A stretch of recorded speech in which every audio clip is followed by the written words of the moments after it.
അപ്പോൾ ഗൈസ് ഇന്നൊരു മാന്തൽ കറി റെസിപ്പി ആയാലോ. കുറച്ച് മാന്തൽ കിട്ടിയായിരുന്നേ. അപ്പോൾ അതൊന്ന് കറി വെക്കാമെന്ന് വിചാരിച്ചു. നല്ല കൊഴുപ്പിലാട്ടോ കറി വെച്ചേക്കുന്നത്. അപ്പോൾ കറി വെച്ചതല്ലേ, അപ്പോൾ നിങ്ങളെ കൂടെ കാണിക്കാമെന്ന് വിചാരിച്ചു. അപ്പോൾ വാ, എങ്ങനെയാണ് തയ്യാറാക്കുന്നതെന്ന് നോക്കാം. അപ്പം നമ്മളിവിടെ ചട്ടി വെച്ചിട്ട് എണ്ണ ഒഴിക്കുന്നുണ്ട്.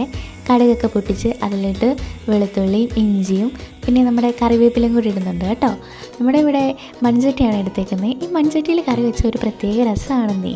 അതിലേക്ക് നമ്മൾ തക്കാളിയും കൂടെ ആഡ് ചെയ്യുന്നുണ്ട് കേട്ടോ. അപ്പം ഇതൊക്കെ ഒന്ന് വഴറ്റിയെടുക്കണം. അപ്പോൾ വഴറ്റിയെടുക്കാൻ വേണ്ടി നമ്മൾ ആദ്യം ഉപ്പ് ചേർക്കുന്നുണ്ട്. ഉപ്പ് ചേർത്ത് നമ്മളിതൊക്കെ പെട്ടെന്ന് വഴന്ന് കിട്ടും കേട്ടോ.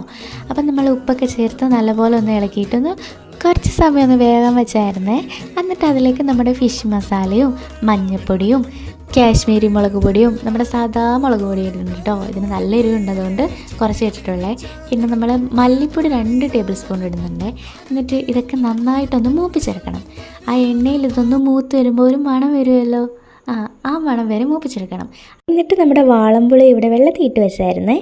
ആ വെള്ളം വേണം കേട്ടോ ഇതിൽ ആഡ് ചെയ്യാൻ. അപ്പം നമ്മൾ ആ വെള്ളം ആഡ് ചെയ്തിട്ട് അതിന് ശേഷം നമ്മൾ നമ്മുടെ ചാറിനനുസരിച്ച് വെള്ളം വെക്കണം കേട്ടോ. നമ്മൾ കഴുകി വൃത്തിയാക്കിയ മീൻ ഇതൊന്ന് തിളച്ച് വരുമ്പോൾ അതിലോട്ട് ഇട്ട് കൊടുക്കണം. എന്നിട്ട് അടച്ച് വെച്ചിട്ട് ഇതൊന്ന് വേവിക്കണം കേട്ടോ. അപ്പം നമുക്ക് എത്രയാണോ ചാറ് വേണ്ടത് അത്രയും വറ്റിച്ചെടുക്കണം കേട്ടോ. അതേ നമ്മുടെ കറി ഇവിടെ തയ്യാറായിട്ടുണ്ട്. നല്ല കൊഴുപ്പിൽ ആ ഉപ്പും മുളകും ഒക്കെ ഇതിൽ പിടിച്ചിട്ടുണ്ട് കേട്ടോ. ഇത് ജസ്റ്റ് എല്ലാവരും ഒന്ന് ട്രൈ ചെയ്ത് നോക്കണേ. നല്ല ടേസ്റ്റ് ആയിരുന്നേ. ട്രൈ ചെയ്യാൻ മറക്കല്ലേ.